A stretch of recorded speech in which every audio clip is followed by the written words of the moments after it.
사도행전 9장은 사도 바울의 중생 거듭남과 그리고 사도 바울의 사명이 이렇게 사명을 받는 내용들이 기록되고 있는 장입니다.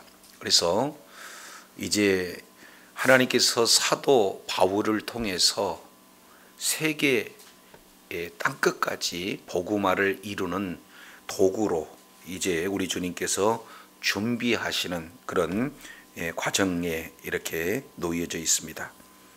자, 그래서 이제 사도행전 9장 내용을 보면은 1절부터 9절까지는 예수님께서 다메섹 도상에서 사울에게 이렇게 찾아와서 만나 주시고 그리고 사명을 이렇게 주시는 장면, 그 내용이 기록이 되고 있고, 오늘 읽어본 9장 10절부터 이제 19절까지 이 내용을 통해서는 아나니아를 통해서 사도 바울을 회복시켜 주시는 그런 어떤 장면이 소개되고 있습니다.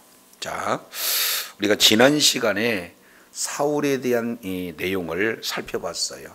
그래서 바울이나 사울이나 같은 사람이다, 이런 것은 우리가 미리 말씀을 드렸습니다. 그래서 사울은 간구하다라는 그런 히브리 용어고, 사울이라는 내용이고, 바울이라는 것은 바로 이제 헬라인 이름이에요.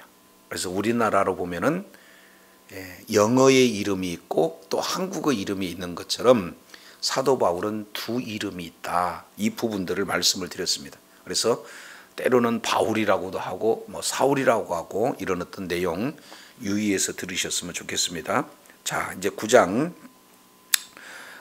내용을 보면은 사도 바울이 다메섹 도상에서 예수님을 만났을 때 크게 두 가지, 첫 번째는 이제 빛으로 임하시는 예수님, 이 내용을 만납니다.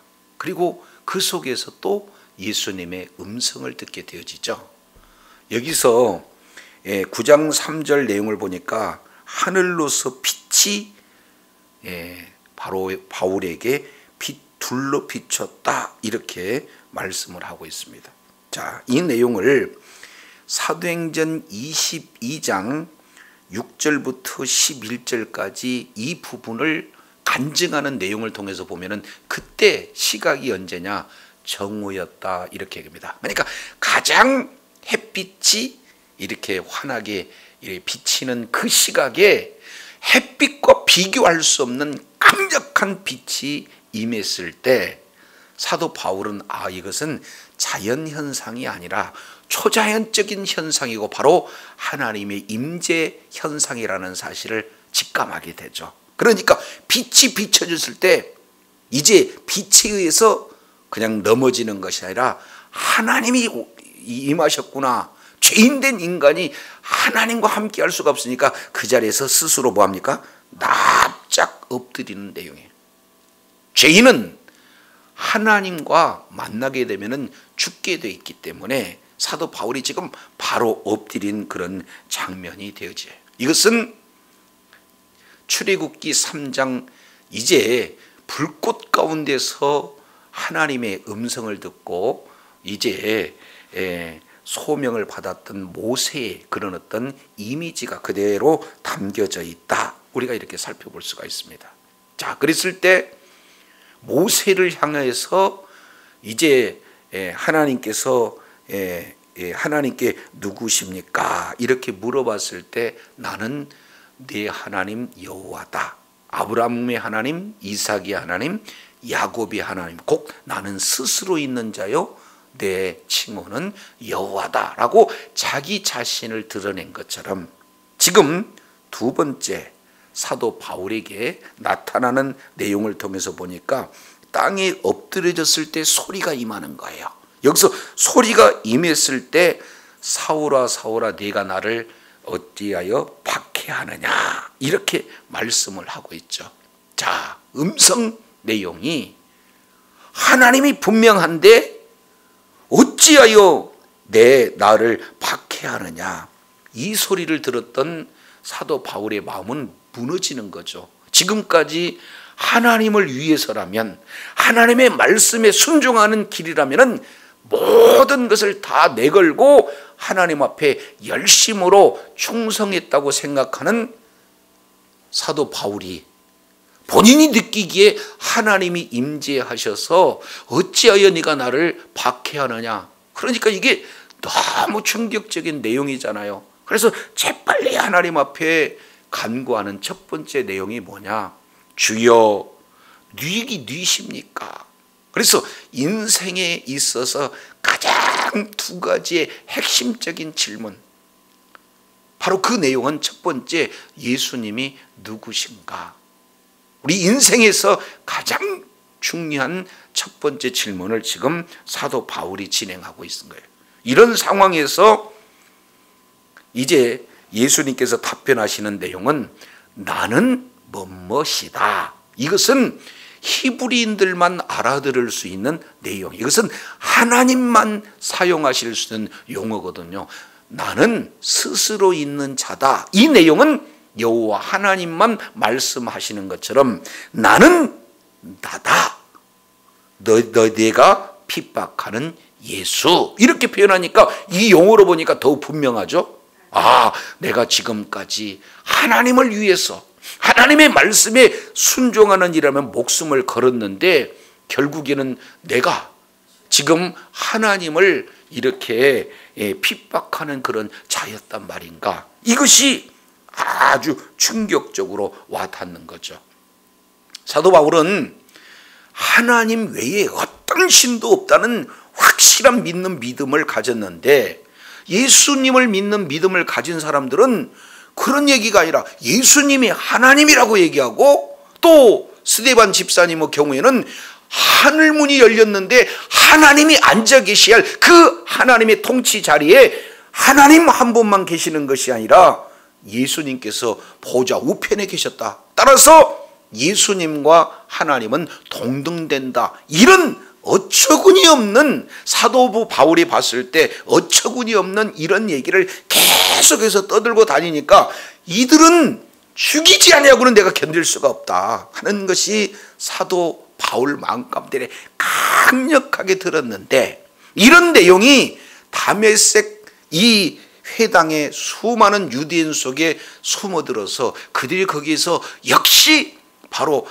부활하신 예수님이 하나님이다 이렇게 계속해서 떠들고 다니니까 죽이려고 가는 그런 상황 속에서 지금 예수님을 만난 거 아니겠습니까? 그런데 여지껏 그런 열심으로 진행하는 이 내용이 완전히 이제 하나님을 핍박하는 그런 자리에 있으니 이게 어쩜 좋겠습니까? 자, 이랬을 때 9장 6절 아주 중요한 내용을 표현을 하고 있습니다. 사도행전 9장 6절 내용을 보니까 너는 일어나 시내로 들어가라. 그리고 거기서 뭐라고 말씀하고 있습니까? 내가 뭐라고요? 내가 행할 것을 내게 이를 자가 있다. 이 내용을 우리 사도행전 22장 이 부분을 한번 찾아보도록 하겠습니다. 사도행전 22장 이 내용을 통해서 살펴보면은요, 여기에 사도 바울이 자기 간증을 쫙 드러내면서 이제 잡혀가면서 끌려가는 그 상황 속에서 군중을 향해서 지금 전도하는 그런 내용이에요. 자기 간증을 통해서. 그러면서 자, 이렇게 얘기해요. 22장 6절 가는데 다메섹에 가까이 왔을 때 오정쯤 되어 호련히 하늘로서 큰 빛이 나를 둘렀다. 그 얘기는 햇볕이 가장 강렬하게 비치는 그 상태, 그런데 그 햇빛과 비교할 수 없는 더 강력한 빛이 나를 둘러 비쳤다. 이것은 자연현상이 아니라 초자연적 현상이다 라는 것을 알 수 있습니다. 그러면서 내가 땅에 엎드렸어요. 아, 하나님이 임재하셨구나. 이 내용을 바로 알고 땅에 바로 엎드리는 그런 어떤 상황 속에서 소리가 들렸는데 사울아 사울아 내가 나를 왜 박해하느냐. 그랬을 때 28절 인생의 중요한 질문 두 가지. 첫째 뭐라고 그래요? 주여 뉘시니까. 이 첫 번째 질문을 하고 있어요. 그랬더니 나는 하나님이다. 이 내용이 나는 뭐뭇이다. 이 속에 에고 에이미라는 이 단어가 들어갔어요. 그래서 예수님은 누구시다? 하나님이시다. 이렇게 해서 예수님이 자신을 이렇게 드러내 보이시는 이런 어떤 장면입니다. 그러면서 9절 보세요. 나와 함께 있는 사람들은 뭐는 봤는데? 빛은 봤는데 나더러 말하시는 소리는 뭐 했다? 듣지. 빛이 이제 보였다 하는 내용은 하나님의 임재가 임하고 있는데 말씀은 못 들었다는 거예요. 이거 굉장히 중요합니다.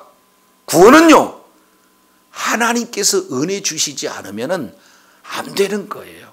그러니까 말씀이 들려지는 사람이 있고, 말씀이 아무리 이제 말씀이 선포된다 할지라도 말씀이 들리지 않는 그런 어떤 영혼이 있음을 정확하게 보여요. 같은 시간 같은 장소에서 똑같이 사도 바울과 그를 도울 수 있는 사람들이 갔는데 사도 바울은 분명히 들었지만 함께한 자들은 듣지 못했다. 이렇게 표현합니다. 자, 두 번째입니다. 오늘 이 말씀이 우리 10년 가운데 깨달아질 때 오늘 사도행전 9장 전체 이 내용의 핵심을 우리가 알 수가 있어요. 자, 이제 22장 10절입니다. 내가 가로되 이르되 주여 무엇을 하리까? 우리 한번 따라하겠습니다. 주여 무엇을 하리일까? 예, 가장 인생에서 중요한 것은 예수님이 누구시고, 그리고 그 예수님을 바로 나의 구주로 영접하는 일, 예수 믿는 일이 인생에서 가장 중요한 내용이라면 그 다음에 예수 믿고 난 이후에 우리는 어떻게 해야 됩니까? 바로 내가 어떻게 살아야 될 것인가, 무슨 일을 해야 될 것인가 하는 이 내용을 지금 우리 주님께서 말씀을 하고 있는 것을 우리가 살펴볼 수가 있습니다. 그래서 이제 우리 주님께서 이렇게 얘기해요. 일어나라. 1번. 여기서 일어나라 하는 이 내용은 어떤 내용이냐면 이제 부활했을 때 하는 그런 용어하고 같은 내용이에요. 영적 부활의 역사. 이것을 누가복음 15장 24절 아니스테미 이렇게 표현해요. 그러니까 이제 일어나는 거예요. 그리고 두 번째 어디로 가요? 다메섹으로 들어가라. 왜냐하면 그 다음에 뭐라고 말씀하고 있습니까? 아니 그 앞에 자 22장 10절 내용 보니까 뭐라고 해놨어요? 22장 10절 일어나 다메섹으로 들어가라. 내가 해야 할 모든 것을 거기서 누가 뭐하리라? 이르리라. 이 내용을 예전 성경을 제가 읽겠습니다. 일어나라 다메섹으로 들어가라. 정한 바 너희 모든 행할 일을 거기서 누가 이르리라. 이렇게 말씀하고 있어요. 그러니까 한 가지 내용이 지금 빠져있는 내용이죠. 정해졌다. 이렇게 표현하고 있습니다. 그러면은 사도 바울을 이제 하나님께서 어떻게 해야 할 일에 대해서 미리 뭐 해놓았다는 거예요? 정해놓으셨다. 이런 내용이에요. 각각 저와 여러분에게 쓰임의 용도가 각각 다 있는 줄로 깨달으시기를 바랍니다. 그래서 어떤 자는 목사로, 어떤 자는 선지자로, 어떤 자는 복음 전하는 자로, 어떤 자는 목사와 교사로 이렇게 하나님께서 교회에 그 직분을 이렇게 허락하시는 그런 어떤 내용들을 우리가 에베소서 4장 11절 이하 내용을 통해서 살펴볼 수가 있어요. 자, 그러면은 지금 자기 간증을 통해서 다메섹에서 만났던 바로 그 예수님. 그래서 인생의 가장 중요한 질문 두 가지 내용을 사도 바울을 통해서 말씀을 하고 있는데 이게 사실은 사도 바울이기 때문에 이런 고백을 할 수가 있는 거예요. 인생 모두가 이 고백을 해야 되는데 사도 바울이 고백함으로 우리들에게 얼마나 앞으로 가야 할 그 길을 바르게 인도해 주신지 몰라요. 자, 요거 머릿속에 기억을 하시길 바랍니다. 그래서 다시 이제 사도행전 9장 이 내용으로 이렇게 오면 6절에 네가 일어나 성으로 가라. 행할 것, 네가 어떻게 행할 것 물어봤으니까 어떻게 행할 것을 내게 이를 자가 있다, 이렇게 표현하고 있어요. 이것은요, 하나님의 일꾼은 사람이 세운다, 하나님이 세운다? 하나님께서 세우신다는 거예요. 그러니까 각 하나님이 쓰실 자를 하나님이 택하시고 하나님께서 부르시고 그리고 그에 응답하는 순종하는 자를 우리 하나님이 쓰시는 그런 어떤 내용들을 지금 소개하고 있어요. 그런데 하나님께서는 단독적으로 일하시겠습니까? 아니면 사람을 통해서 일하실까요? 그래서 내게 이 일을 이룰 자를 내가 미리 준비해놨다, 이렇게 주님께서 지금 말씀하고 있는 것을 우리가 살펴보게 됩니다. 자, 그래서 이제 사도 바울이 9장 9절 내용을 보니까 사흘 동안 보지도 못하고 또 뭐 합니까? 먹지도 못하고 또 뭐예요? 마시지도 아니한다. 참 엄청난 일이 벌어지는 거예요. 그러니까 가서 보는 것도 안 돼요. 그 다음에 먹는 것도 안 돼요. 그 다음에 마시는 것도 안 돼요. 그러니까 전적으로 뭐만 하고 있습니까? 기도에 집중을 하고 있는 사도 바울의 모습을 살펴볼 수가 있어요.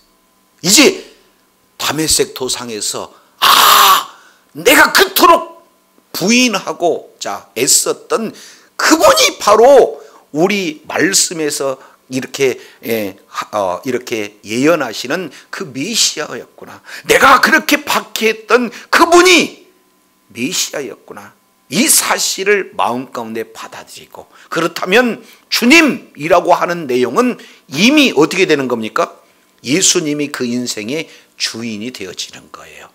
이런 상태에서 그렇다면 제가 어떻게 행했으면 좋겠습니까? 그랬을 때 직접 말하지 않고 너에게 어떻게 행할 일을 가르쳐 줄 자, 이를 자를 내가 준비해놨다. 그러니 그 자를 찾아서 이제 성 안으로 들어가라, 이렇게 말씀하고 있어요. 이 말 듣자마자 9절 이제 금식 기도하고 있는 그런 어떤 내용을 살펴봐요. 그러면은 정황으로 보면은 어떤 내용을 가지고 계속해서 기도할까요? 어떤 내용일까요? 하나님, 저를 무슨 용도로 쓰시려고 저를 부르셨습니까? 제가 이토록 스데반을 죽이는데 앞장섰고, 그리고 예루살렘에 있는 그 어마어마하게 많은 무려 3분의 1 이상이나 되는 많은 그런 예수 믿는 사람들을 집집마다 다 추적하듯이 찾아가지고 남녀 구분할 것 없이 잡아오고, 그래서 더 이상 견디지 못하고 다 뿔뿔이 흩어지게 만드는 장본인이 나 아닙니까? 그런데도 이런 죄인을 살려주시고 무엇을 위해서 쓰신다고 한다라고 말씀하시는데, 그 제가 어떠한 비전을 가지고 주의 일을 해야 되겠습니까? 이 내용 다른 기도 제목 아니고 오직 하나만을 위해서 뭐 하고 있습니까? 기도하고 있어요. 먹는 것도 안 먹고 마시는 것도 안 먹고 그저 그냥 하나님 앞에만 집중하고 있는 그런 내용들을 소개합니다. 내 생각 지금까지 다 엄청난 충격이에요. 다 내려놓고 오직 주의 뜻을 구하는 그런 기도를 이렇게 금식하면서 하고 있는 그런 그때, 자 이제 9장 10절 내용을 봅니까? 그때에 다메섹 아나니아라 하는 제자가 있더니, 이렇게 표현하고 있습니다. 여기서 등장한 자는 누구입니까? 아나니아. 뜻은 주께서는 은혜로우시다라는 뜻입니다. 이것을 헬라어로 이렇게 표현했는데 히브리어는 하나냐야. 다니엘의 세 친구 중에 한 사람이 하나냐 있죠? 주께서 은혜로우시다 하는 그 이름하고 동일한 그 내용이 아나니아라는 이런 제자가 있습니다. 이 내용을 22장 12절 아나니아를 만났을 때 아나니아에 대해서 이렇게 표현하고 있는 내용을 살펴보면은 율법에 의하면 경건한 사람, 그리고 거기 사는 모든 유대인들에게 칭찬을 듣는 아나니아는 이가 이렇게 표현하고 있습니다. 그러니 이 아나니아라는 정황상 아마 교회의 지도자였을 수 있다. 이 내용을 우리가 살펴볼 수가 있습니다. 그래서 이제 아나니아라는 제자가 있는데 주님께서 아나니아를 부르는데 어디서 부릅니까? 9장 10절 내용을 통해서 보니까 환상 중에 불러요. 그러니까 경건한 자였기 때문에 어떻게든지 많은 사람들에게 칭찬받는 모범이 되는 그런 사람이 있기 때문에 이제 유대인은 3번 기도하잖아요. 그렇게 기도할 때 우리 하나님께서 환상을 확 열어버리신다 그 말이에요. 그러면서 환상 가운데 불러서 아나니아, 그러니까 경건한 아나니아가 이렇게 주여 내가 여기 있나이다. 이것은 이사야서 6장 3절 내용을 보면은 이제 주님의 임재 가운데 이사야가 주여 내가 여기 있나이다, 나를 쓰시옵소서 이렇게 얘기하는 거나, 이제 사무엘 선지자가 주님의 음성을 듣고 주여 내가 여기 있나이다, 그저 하나님의 말씀을 하명만 하시면 제가 그대로 순종하겠습니다 하는 아주 경건한 대답을 쫙 하고 있어요. 그러면 지금부터 하나님께서 음성 들려주면은 아멘이에요, 안 하겠다는 거예요? 아멘이에요. 자, 그래서 9장 11절 적극적으로 받으시겠다는 그런 내용을 가지고 11절에 이렇게 표현합니다. 주께서 이르시되 일어나라. 다시 뭐라고요? 일어나라. 여기서는 이제 새로운 시작을 이렇게 표현하고 있는 거예요. 일어나라. 그리고 뭐라고 말씀하고 있습니까? 일어나. 그리고 어디로 가느냐? 직가라고 하는 거리로 가라. 여기서 직가라는 것은 거리 이름이에요. 여기에 직이라는 것은 한자어입니다. 고들직자 거리가자, 고든 길. 아주 지금으로 보면 뭡니까? 쫙 이렇게 곧게 난 길입니다. 그래서 다메섹의 동에서 서까지 그냥 쭉 길이 나 있는 그 길 거리에 가면은 3가지 정보를 줘요. 유다 집에서, 그 다음에 다소 사람 사울이라는 자, 그리고 3번째 기도하는 사람. 그러니까 아나니아에게 환상 가운데 네가 지금 찾아가는데 어디로 가냐면은 그 직가, 다 아는 길입니다. 우리로 본다면 광화문, 그냥 쫙 광화문 거기 가면은 뭐가 있어요? 유다 집이 있어요. 그리고 그 유다 집이 있으면은 그 속에 다 사울이라는 이름은 그 당시에 굉장히 많으니까 어느 지역, 다소 지역에서 난 사울이라는 자를 찾아라 이렇게 말하고 있습니다. 자, 그러면서 그 앞에다가 이두라는 단어가 기록되고 있어요. 여기서 이두라는 것은 보라 감탄사예요. 가서 유다 집에서 다소 사람 사울이라는 자를 찾게 되면은 그는 뭐 하는 중이다? 기도하는 중 그랬으니까 지금 어제도 기도하고 그제도 기도하고 3일째 뭐예요? 금식 기도 수준이 아니에요 이거. 왜 그러냐면은 물도 안 마시고 밥도 안 먹고, 그리고 앞이 지금 안 보이기 때문에 전심을 다해서 우리 하나님 앞에 기도하는 제목. 하나님, 만날 사람이 누구고 그 만난 사람을 통해서 내가 앞으로 무슨 일을 해야 할 것인지 가르쳐 주신다고 그러는데 무슨 일을 저에게 맡기시렵니까? 계속해서 우리 주님 앞에 끊임없이 기도하고 있는 그런 상태를 딱 보는 거예요. 자, 이 상태를 우리 한번 생각해 보겠습니다. 9장 1절 내용을 보면은 이렇게 표현해요.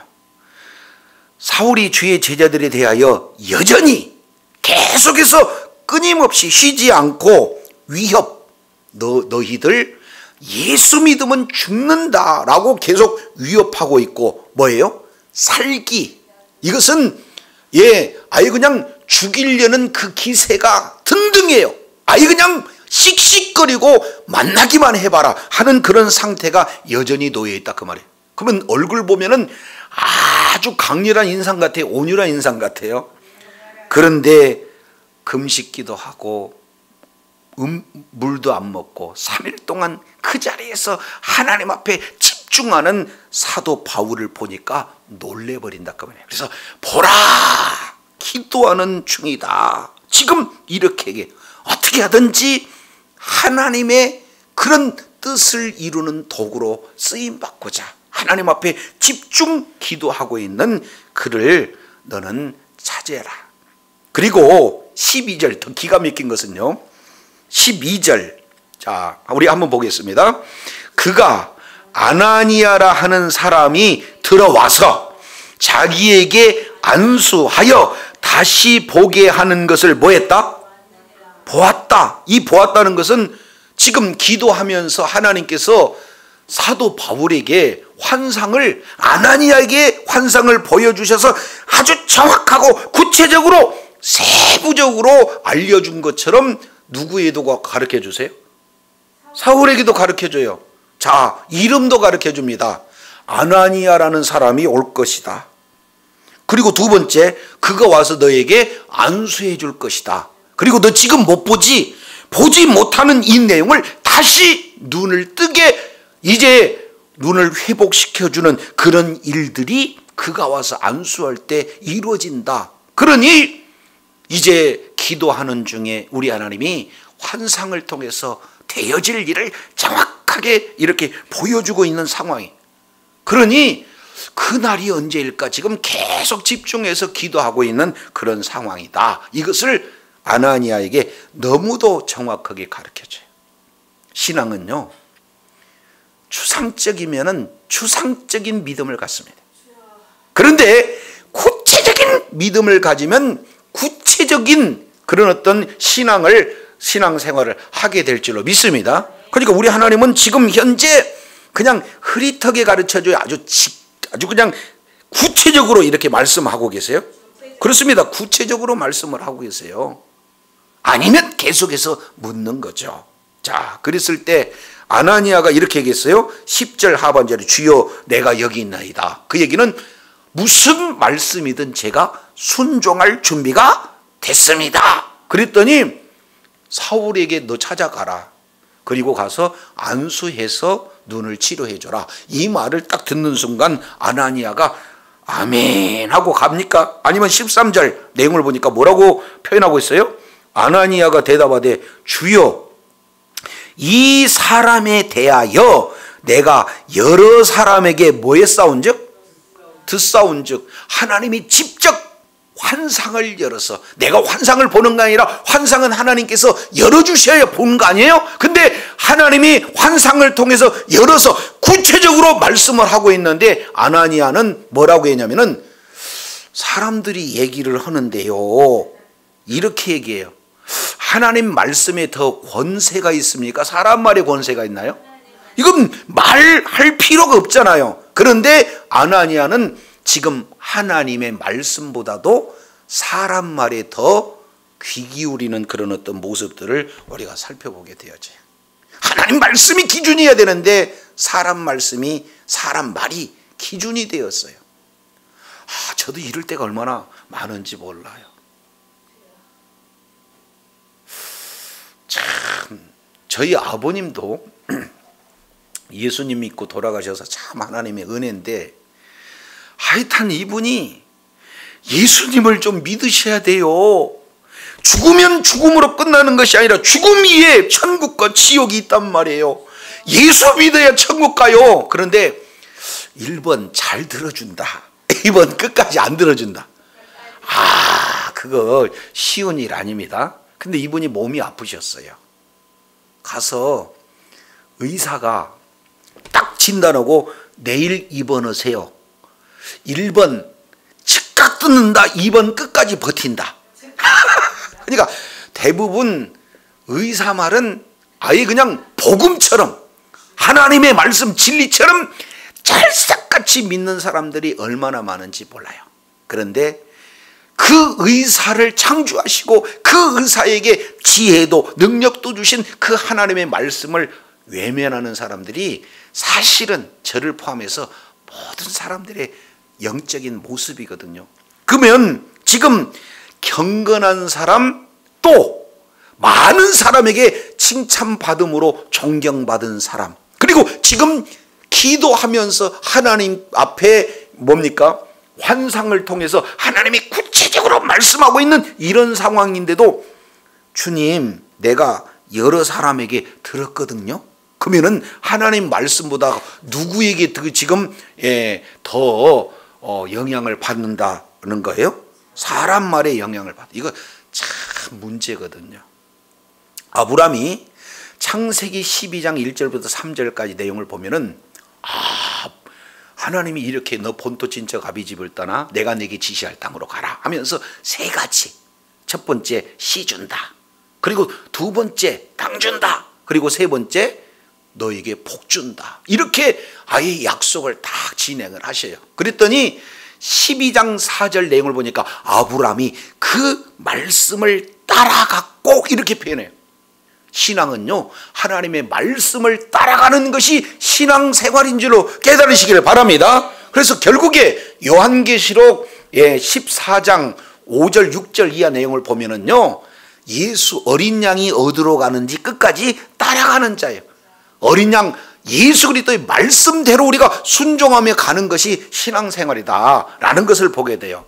자, 그런데 아브라함이 하나님의 말씀을 따라서 그 약속의 말씀을 붙들고 가나안 땅에 가서 사는 데까지는 잘 살았어요.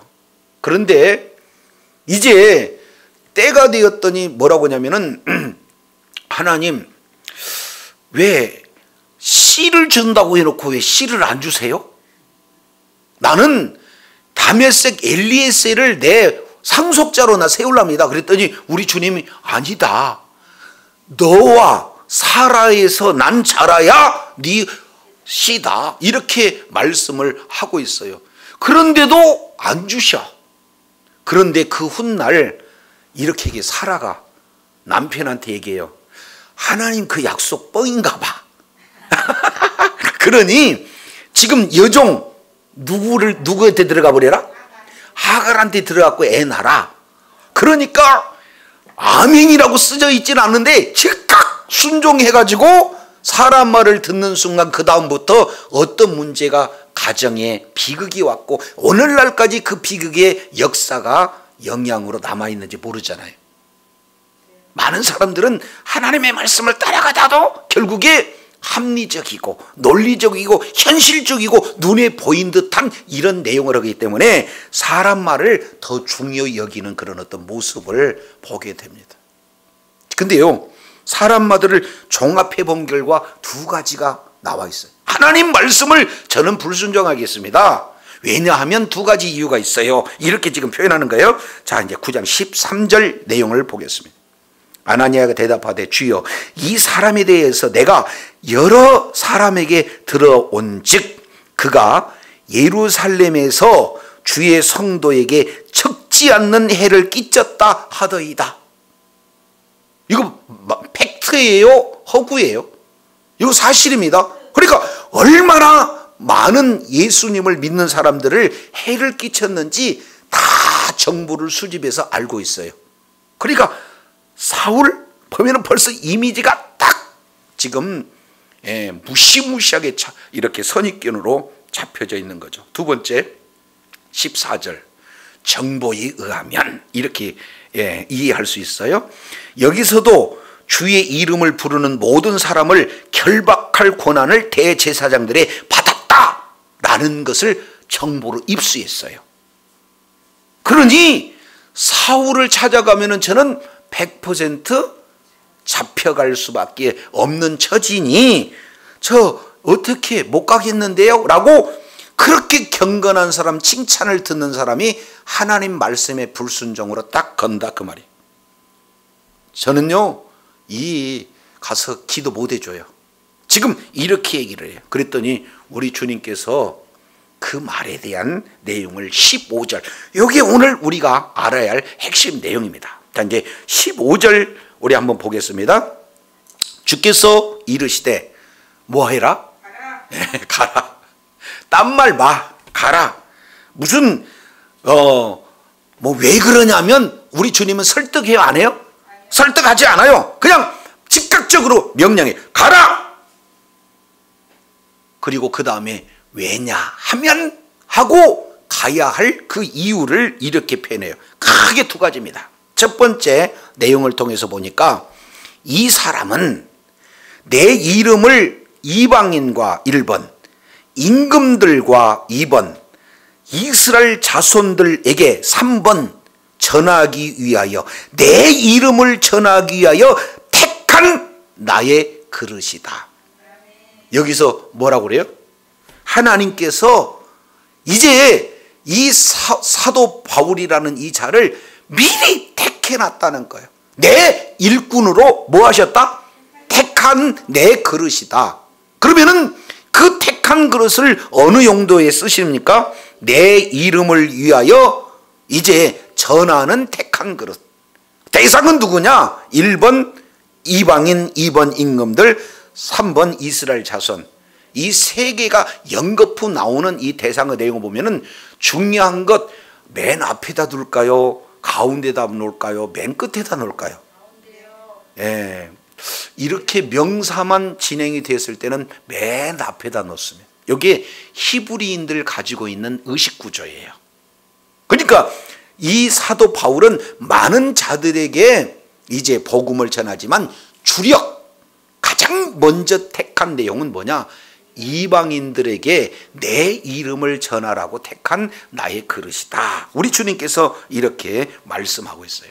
여기에 얼마나 강렬한지 로마서 1장 1절 이 내용을 통해서 살펴보면은 사도 바울이 자기 자신을 소개할 때 예수 그리스도의 종 바울은 사도로 부르심을 받아 하나님 복음을 위하여 택정함을 입었으니 이렇게 표현해요. 하나님은 나를 만세전부터 뭐 했다? 택한 자다. 이렇게 말씀하고 있어요. 자, 이 내용이 조금 더 이해하려면은 이것에 대한 짝 구약 성경 내용을 보면은, 자, 신약에는 이방인을 위한 사도로서 사도 바울을 우리 하나님이 택하셨다면 구약에서도 이방인을 위한 그런 어떤 사도로 부름을 받는 자가 누구냐면 예레미야예요. 그래서 예레미야를 우리가 잠깐 보고 오도록 하겠습니다. 자, 하나님께서 예레미야 선지자를 부르실 때 이렇게 말씀하고 있어요. 4절 여호와의 말씀이 내게 임하니라. 지금부터는요 하나님 말씀의 권위를 두고 있는 거예요. 하나님의 말씀, 이 내용이 바로 예레미야를 소명 부르신 근거다 그 말이죠. 그러면서 5절 내가 너를 복중에 짓기 전에 너를 알았고 내가 태에서 나오기 전에 너를 구별하여서 너를 무슨 선지자로 세웠다? 여러 나라 열방의 선지자로 너를 세웠다. 이렇게 지금 말씀하고 있어요. 그러니까 예레미야는 자기 동족에게 복음을 안 전하고 열방에게만 전하는 그런 내용이 아니라 동족에게도 전하지만 최종적으로는 누구를 향한 뭐예요? 복음을 전달하는 거예요?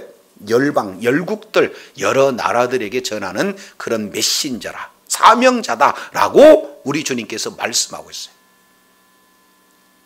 그런데 뭔가 예레미야가 지금 뭐가 준비가 됐다는 거예요? 그에 합당하다는 거예요? 아니면은 하나님께서 이미 복중에서 짓기도 전에 태에서 나오기도 전에 이미 선택했다는 거예요. 아, 그럼요. 그러니까 하나님의 일꾼은요 하나님께서 택하신 줄로 깨달으시길 바랍니다. 저와 여러분 역시 마찬가지다 그 말이에요.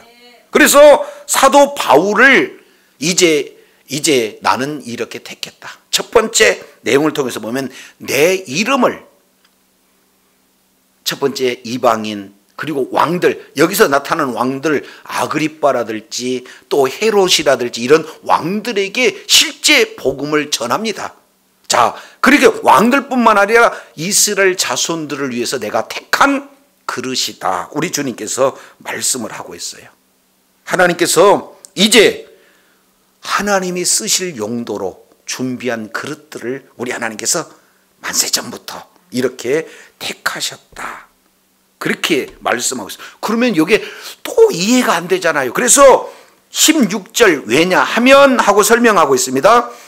16절 왜냐하면 그가 내 누구를 위하여? 내 이름을 위하여 얼마나 뭘 받아야 된다? 고난을 받아야 할 것을 내가 그에게 뭐하리라? 보이리라. 우리 주님께서 보여준 대로 사도 바울은 보고 사는 삶. 그런데 뭘 보여줬냐면 예수 그리스도를 증거하는데 그냥 증거하는 것이 아니라 예수님께서 십자가의 길을 걸었던, 고난을 지고 고난의 길을 걸었던 그것과 똑같이 사도 바울 역시 마찬가지로 복음을 증거하는 데 있어서 고난이 따른다. 이 내용을 하나님이 보여주셨고, 보여주신 그대로 지금 뭐 한다는 거예요? 그대로 이런 본대로 적용해서 남은 예수님의 십자가의 고난을 짊어지고 가는 그런 삶을 산다, 이렇게 표현하고 있습니다. 근데 여기서 중요한 한 단어를 우리가 시제를 조금 이게 살펴볼 필요가 있어요. 왜 그러냐면 16절 하반절 내용을 보면은 고난을 받아야 할 것 이렇게 얘기를 했으니까 하나님께서 사도 바울에게 고난을 준다는 거예요? 아니면은 사도 바울이 스스로 자청해서 고난을 받겠다는 거예요? 그러니까 이 글로 보면은 하나님이 준 것처럼 보이잖아요. 근데 원문 내용으로 보면은 자기가 스스로 자청하는 거예요. 내가 아무리 그런 고난이 온다 할지라도 나는 내가 이 고난을 감내하고서라도 복음을 증거해야 하고야 말리라는 그 결단이 사도 바울에 있는 거예요. 그러면 왜 하나님께서 택하신지 이해가 되시죠? 아니, 복음을 전하는데 고난이 있으면 대부분 사람들은 고난 싫어해요. 예수 믿어갖고는 좀 우한 질고가 나타났다 그러면은 종교를 바꿔서 그런가 봐 해가지고는 교회 안 나와버린 사람 많다 그 말이죠. 그런데 사도 바울은 고난이 온다 할지라도 이 고난을 내가 스스로, 이 고난을 예수님이 걸으셨던 그 길 똑같이 내가 걷고야 말리라. 무엇을 위해서라면 복음을 위해서라면. 그래서 내가 나의 택할 그릇으로 세웠다라는 사실을 누구에게 지금 보여주는 거예요? 아나니아에게 보여줘. 너 가. 왜 가야 되냐면 이렇게 해서 하나님께서 택하신 그 그릇을 정확하게 보여주는 이런 어떤 내용들을 이렇게 깨닫게 하시죠. 자, 그랬을 때 17절 이렇게 얘기합니다. 17절. 야, 저는 이 말씀 듣고요, 참 이게 제 연약함이 보여요. 자, 17절 우리 한번 보겠습니다. 아나니아가 뭐 했어요? 떠나. 그러면 떠났다는 것은 뭐합니까? 순종해. 왜 순종합니까? 앞에서 너 가라 그랬더니 못 가요. 그런데 그 사이에 말씀 한마디를 딱 해주니까 그냥 가잖아요. 그러니까 순종은 내가 하고 싶어서 되는 게 아니라 하나님의 말씀이 내 심령 가운데 차고, 말씀에 순종되어졌을 때 말씀이 나를 지배했을 때 우리가 삶의 현장에서 순종되어진 줄로 믿습니다. 그렇기 때문에 하나님의 말씀이 우리를 움직이는 거예요. 복음이 생명입니다. 복음이 나를 붙들 때 하나님의 말씀은 살았고 운동력이 있는 말씀이기 때문에 그 말씀이 나를 사로잡을 때 내 생각이 바꾸고 행동이 바뀌어진다 그 말이에요. 즉각적인 순종이 나타나요.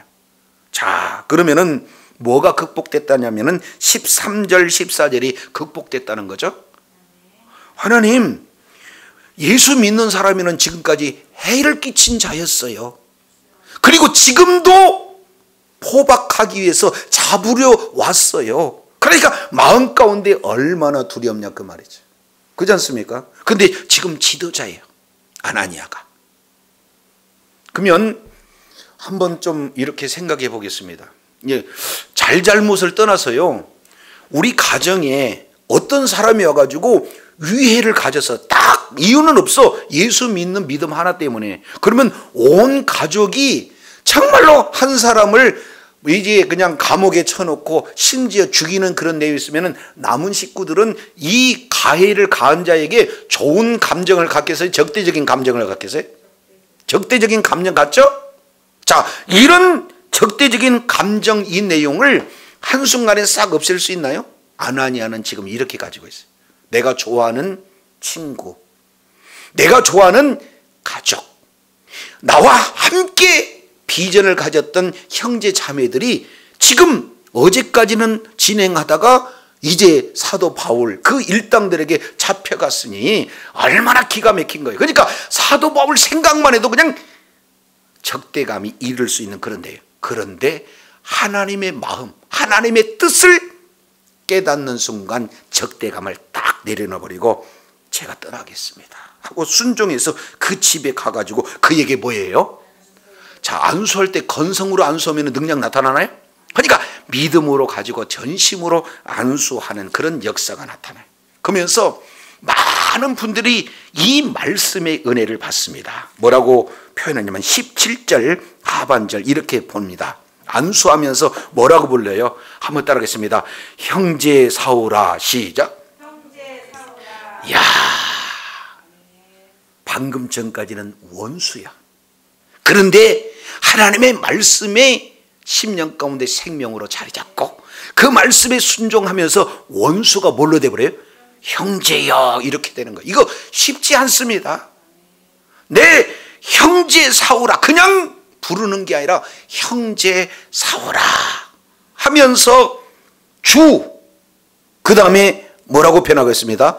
곧 내가 오는 길에서 나타나셨던 예수께서 나를 보내셨다. 그리고 너로 다시 보게 하시고 성령으로 충만하게 하신다라고 말씀하고 있는 줄로 믿습니다. 이것은 진심이에요. 이건 믿음이다 그 말이에요.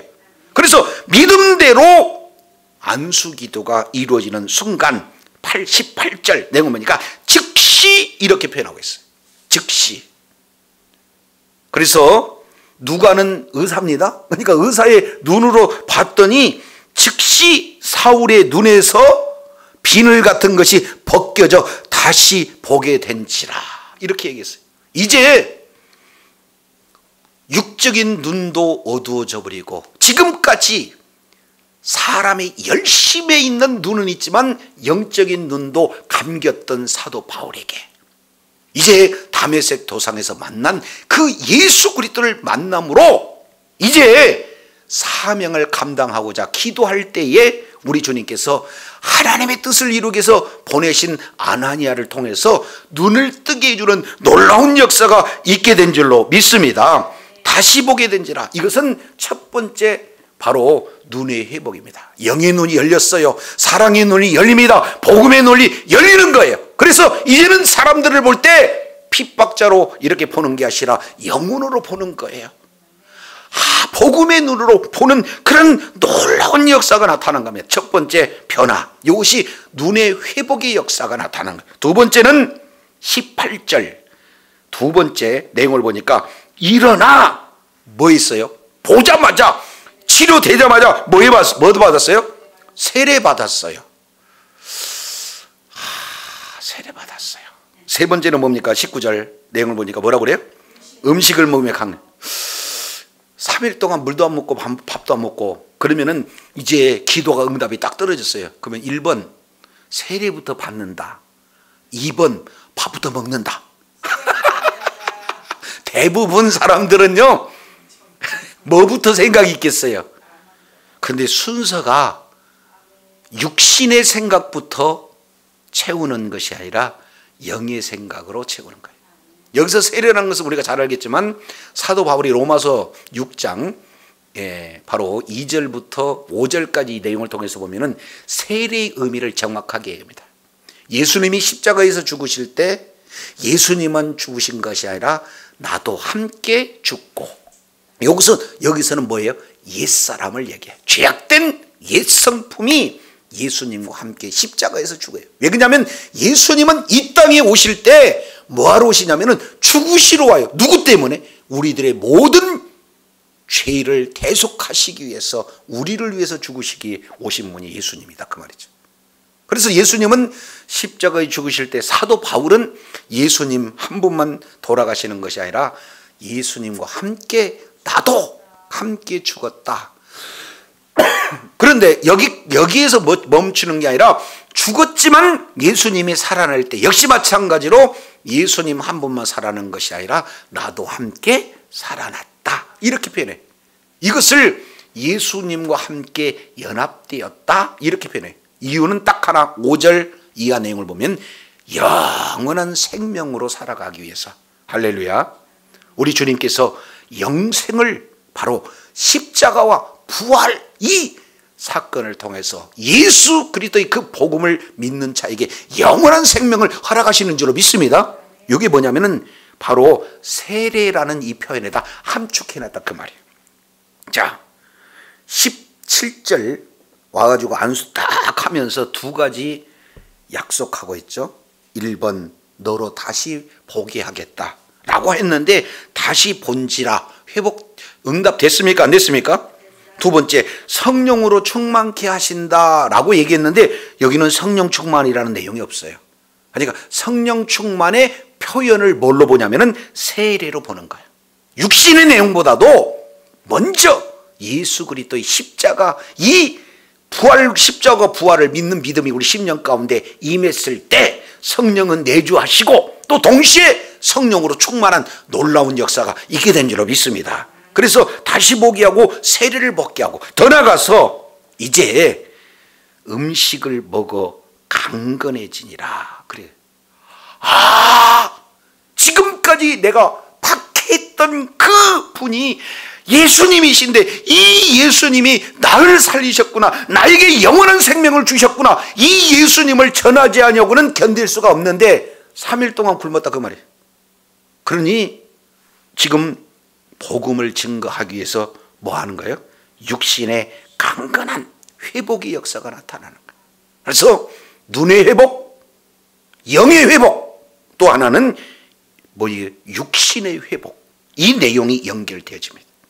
그런데 그 뒤에 19절 하반절 내용을 보니까 사울이 다메섹에 있는 제자들과 함께 며칠 있을세 그렇죠? 여기서 며칠 있는다 하는 내용은 뭐가 됩니까? 그들과 교제가 이루어져요. 진정한 회복은요 관계 회복의 역사가 있게 된 줄로 믿습니다. 지금까지 원수된 자가 이제 교제 가운데 하나가 되어지는 이 놀라운 역사, 이 내용이 바로 내가 어떻게 살아야 되겠습니까? 하는 그런 비전을 가지고 이제 이렇게 진행을 했어요.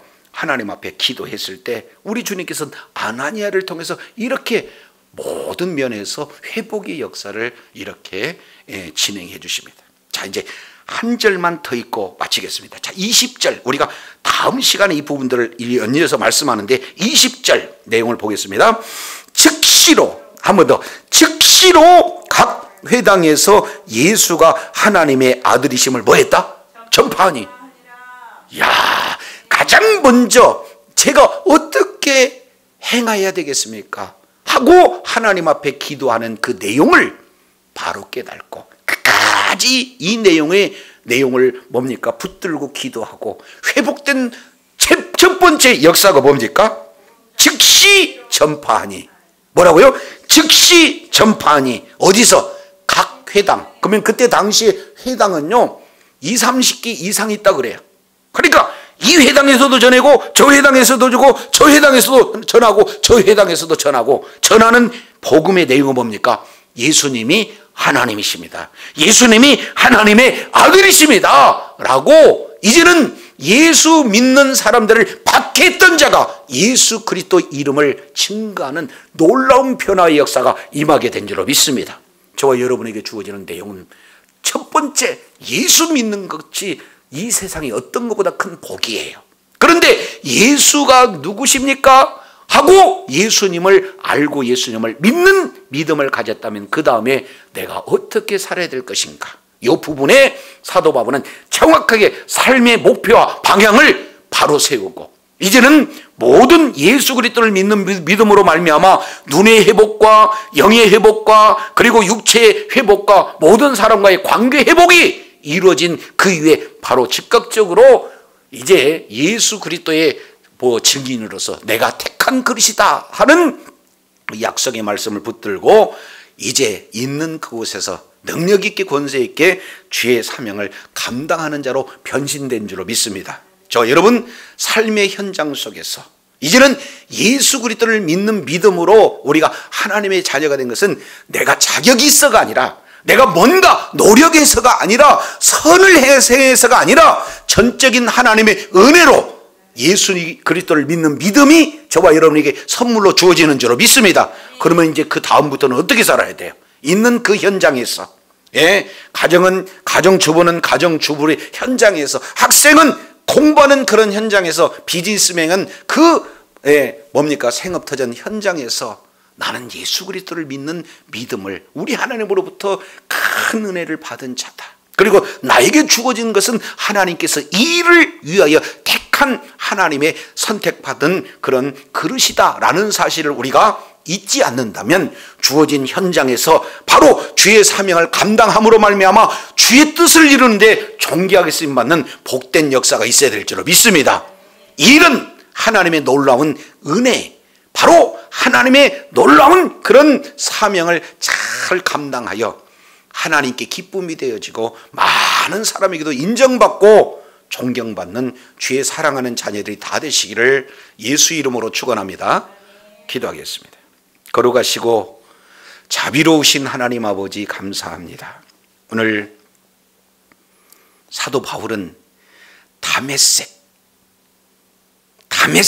도상에서 예수님께 이중적 부르심, 예수님께 이제 구원으로의 부르심과 사명으로의 부르심, 이런 놀라운 은혜 가운데 거하고 이제 아나니아를 통해서 사도 바울은 이런 상태로만 이제 나가게 되면 사도 바울의 성격상 복음을 증거하는데 너무 이제 미치듯이 열정을 가지고 진행할 텐데, 우리 하나님께서는 주의 몸된 교회는 예수님의 피의 값을 지불하고 산 교회이기에 이제는 교회를 통해서 귀한 사명을 감당하기 위하여 아나니아를 통해서 주님께서 직접 회복시켜 주시지 아니하고 아나니아를 통해서 회복시킨 것은 바로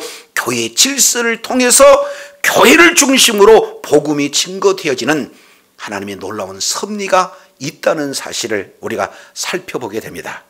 아나니아를 통해서 이제 하나님의 의도가 무엇인지, 하나님께서 왜 택하셨는지 정확한 목적을 바로 아나니아도 알고 사도 바울도 알아서 이제는 온전한 이제 눈의 회복, 그리고 영적인 회복, 그리고 육신의 회복, 더 나아가 관계 회복이 이루어진 바로 즉각적으로 주의 사명을 감당함으로 하나님 나라가 확장은 되는데 존귀하게 쓰임받는 것처럼 이제 우리가 있는 그곳에 이 구원의 놀라운 은혜를 받은 자로서 주의 사명을 확실히 인식하고 주의 사명을 잘 감당함으로 예수가 그리스도요, 예수님의 하나님의 아르심을 이제 증거하는 자리에 있음으로 말미암아 하나님 앞에 끝까지 의로운 병기로 쓰임받는 주의 사랑하는 자녀들 다 되게 하여 주시옵소서.